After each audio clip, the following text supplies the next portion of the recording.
নমস্কাৰ dear student, আজি মই এটা ডিছকাছ কৰিম যিটো তোমালোকৰ SSLCৰ এটা ফাইনেলৰ বহুত ইম্পৰ্টেণ্ট কুৱেশ্যন আৰু যিটো হৈছে তোমালোকৰ আহি থাকে প্ৰত্যেক বছৰে ইংলিছৰ পেপাৰত, যেনেকৈ জব এপ্লিকেশ্যন কেতিয়াবা আহে English teacher, maths teacher, science teacher বা কম্পিউটাৰ টিচাৰ বা ৰিচিপশ্যনিষ্ট, চেল এক্সিকিউটিভ, এইদৰে কুৱেশ্যনবিলাক তোমালোকৰ পৰীক্ষাত আহি যায় প্ৰত্যেক বছৰে।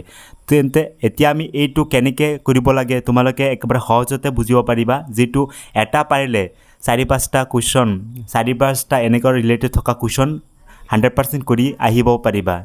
জাষ্ট এটা কুৱেশ্যন ইম্পৰ্টেণ্ট কুৱেশ্যন হয়, তোমালোকে সেয়ালৈকে চাবা ভিডিঅ'টো, তোমালোকৰ পৰীক্ষাৰ কাৰণে বহুতেই হেল্প হ'ব। ঠিক আছে, ব'লা আমি ভিডিঅ'টো এতিয়া ষ্টাৰ্ট কৰোঁ।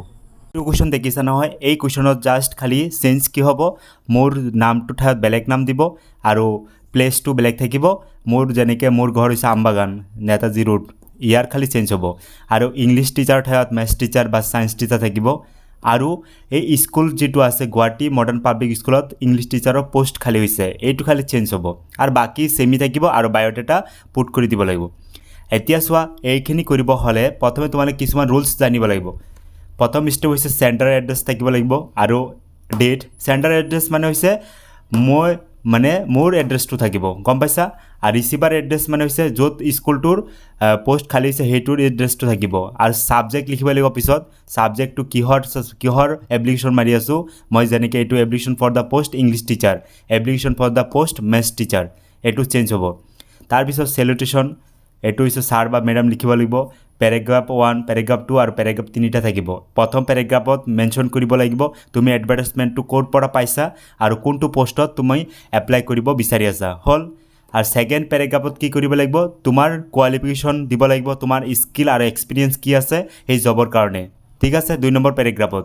আৰু থাৰ্ড পেৰেগ্ৰাফত তুমি কনক্লুড কৰিব লাগিব, তুমি নিজৰ নম্ৰতা ভদ্ৰ দেখুৱাব লাগিব আৰু অনুৰোধ কৰিব লাগিব ইণ্টাৰভিউৰ কাৰণে, আৰু তোমাৰ যিখিনি ডাটা আছে বায়'ডাটা এড কৰি দিব লাগিব। চ' এই 3টা বস্তু তোমালোকে যদি ভালদৰে লিখিব পাৰা, তোমালোকৰ 10 মাৰ্ক তোমাৰ হাতত বা পকেটত থাকিব।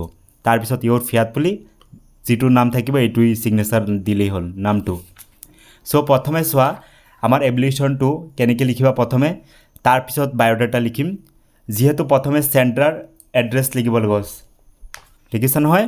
এতিয়া চোৱা মোৰ এড্ৰেছটো থাকিব ইয়াত, যিহেতু মোৰ ঘৰ হৈছে নেতাজী ৰোড আমবাগান, এইটো মই দিছোঁ। ইয়াত যিটো লিখা থাকিব সেইদৰে লিখিবা।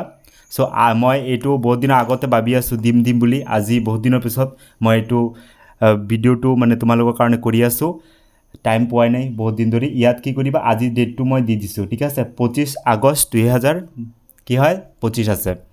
এইটো হৈছে মোৰ এড্ৰেছটো। আৰু তাৰপিছত কি কৰিবা, যিটো হৈছে ৰিচিভাৰ এড্ৰেছ, ক'ত গৈ পাব।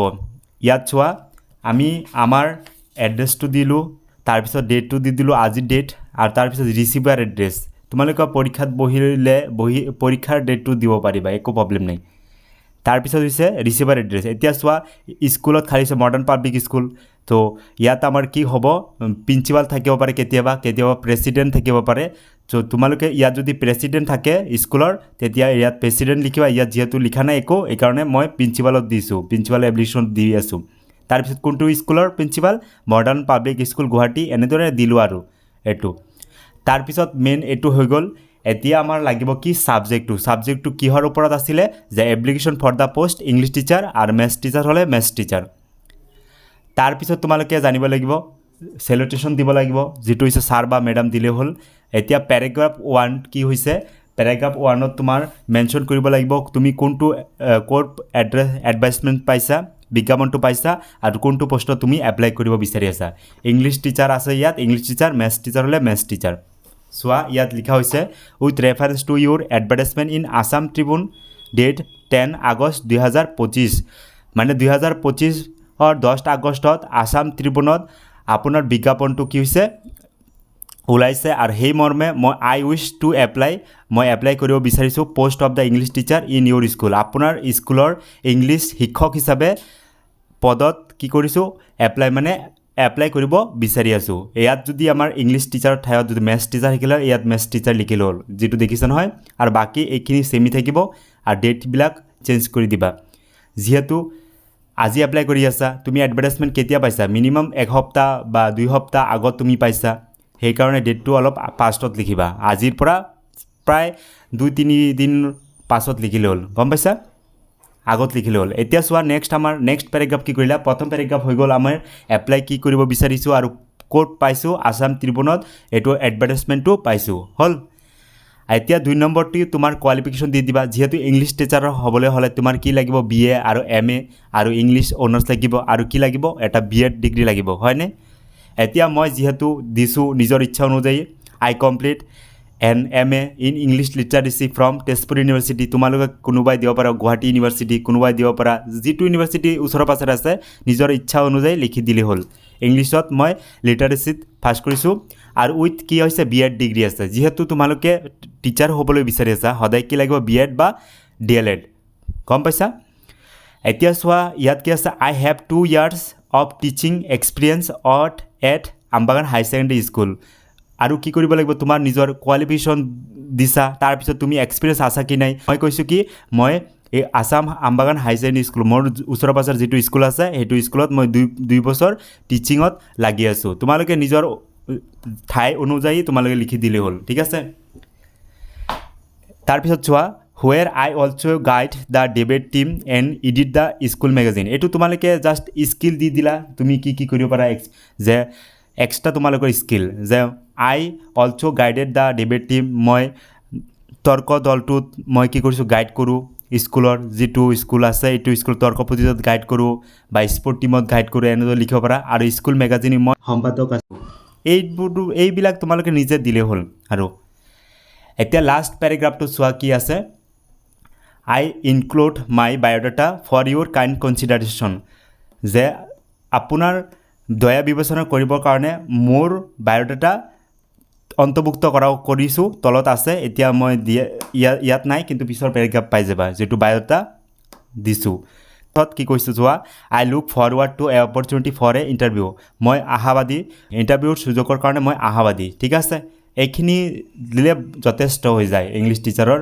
এপ্লিকেশ্যন তোমালোকে 3টা পেৰাগ্ৰাফ লাগিব প্ৰথম পেৰাগ্ৰাফত তোমালোকে যিটোত পোষ্ট এপ্লাই কৰি আছে ইয়াত লিখিবা ইংলিছ টিচাৰ আৰু যদি ইয়াত মেথছ টিচাৰ দিয়া ইয়াত MA ঠাইত কি লিখিবা MHC লিখি দিবা লিটাৰেচিৰ ঠাইত ইয়াত আমি লিখি দিম মেজৰ ইন মেথামেটিক্স ঠিক আছে আৰু তেজপুৰ ইউনিভাৰ্চিটি দিব পাৰা যিটো ইউনিভাৰ্চিটি তাৰপিছত B.Ed ডিগ্ৰী লাগিবই এনেদৰে স্কুলৰ নাম এটা দি দিবা তাৰপিছত এইবিলাক লিখিলেও প্ৰব্লেম নাই ঠিক আছে আৰু এইটো সবকেইটাৰ কাৰণে একেই থাকিব এইটো আৰু মাজৰখিনি অলপ খালি চেঞ্জ হ'ব ঠিক আছে চ' তাৰপিছত লাষ্টত হ'ব তোমাৰ ইউৰ ফিয়াত বুলি যিটো নাম থাকিব এইটোৱেই যিহেতু মোৰ নাম আছে এইটো মোৰ নাম দি দিলোঁ অ'কে এইখিনি আছিলে আমাৰ কি এপ্লিকেশ্যনৰ এতিয়া নেক্সট কি কৰিবা বায়োডাটাখিনি দি দিবা যে মোৰ বায়োডাটা এনেই দিলোঁ আৰু বনাইছোঁ নাই দিলোঁ আৰু নেম দি দিবা ডেট অফ বাৰ্থ দি দিবা তোমালোকে নিজৰ অনুযায়ী মিনিমাম 2000 আগত দি দিলেও হ'ব মই দি দিছোঁ ধৰি লৈছা 1999 দি দিলোঁ বা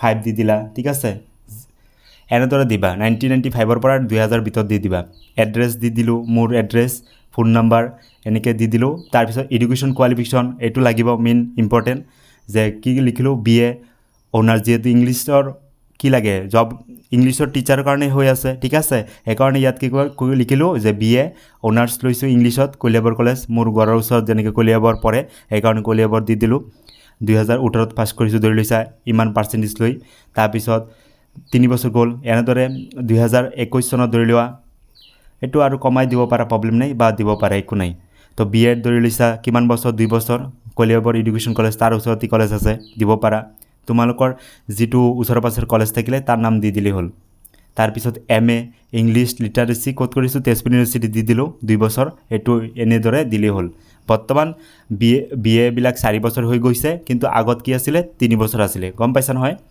তাৰপিছত এইটো দি দিবা ৱৰ্ক এক্সপিৰিয়েঞ্চ যে ইংলিছ টিচাৰ কৰিছোঁ ক'ত আমবাগান হাই ছেকেণ্ডেৰী স্কুল 2023ৰ পৰা 25লৈকে তোমালোকে নিজে যিকোনো এটা স্কুলৰ নাম দিলেই হ'ল গম পাইছা স্কিল দি দিলা স্কিল নিজৰ অনুযায়ী দি দিবা যে excellent communication and writing skill মোৰ মানে কমিউনিকেশ্যনত কি হয় তো এক্সেলেণ্ট হয় আৰু ৰাইটিং স্কিলত ভাল হয় এইটো দি দিলোঁ এটা দুটা মনত যিখিনি মনত থাকিব দি দিবা guide student for debate and drama কম্পিটিশ্যনত আৰু ডিবেট টিমত কি কৰিছোঁ মই ষ্টুডেণ্টকেইটাক গাইড কৰোঁ edit by school magazine for 2 years 2 বছৰ ধৰি মই স্কুল মেগাজিনৰ কাৰণে সম্পাদিত আছিলোঁ মানে এই স্কুলৰ মেগাজিন এডিটিং কৰোঁ ঠিক আছে তাৰপিছত লেংগুৱেজনো তোমালোকে কি জানা মানে লেংগুৱেজ যিকোনো দি দিবা 4-5টা তাৰপৰা ৰেফাৰেঞ্চ দি দিবা এভেইলেবল অন ৰিকুৱেষ্ট যিকোনো সময়ত আপুনি মোক পাব ঠিক আছে এইটো ৰেফাৰেঞ্চ দি দিলা আৰু লাষ্টত তোমালোকে মেইন ইম্পৰ্টেণ্ট ডিক্লেৰেশ্যনটো দি দিবা ডিক্লেৰেশ্যনটো হৈছে I declare that all the information given in this application is true and accurate মই যিবিলাক তথ্য এইখিনি দিছোঁ গোটেইকেইটা তথ্য মোৰ কি হৈছে সত্য আৰু শুদ্ধ ঠিক আছে একুৰেট আছে তাৰপিছত চিগনেচাৰ দি দিবা আমাৰ ফাইনেল 10 মাৰ্ক তোমাৰ হাতত পকেটত সোমাই যাব যদি ভাল লাগিছে তোমালোকে ভিডিওটো লাইক কৰিবা আৰু কিহৰ ওপৰত লাগে তোমালোকে কমেন্ট কৰি জনাবা ধন্যবাদ থ্যাংক ইউ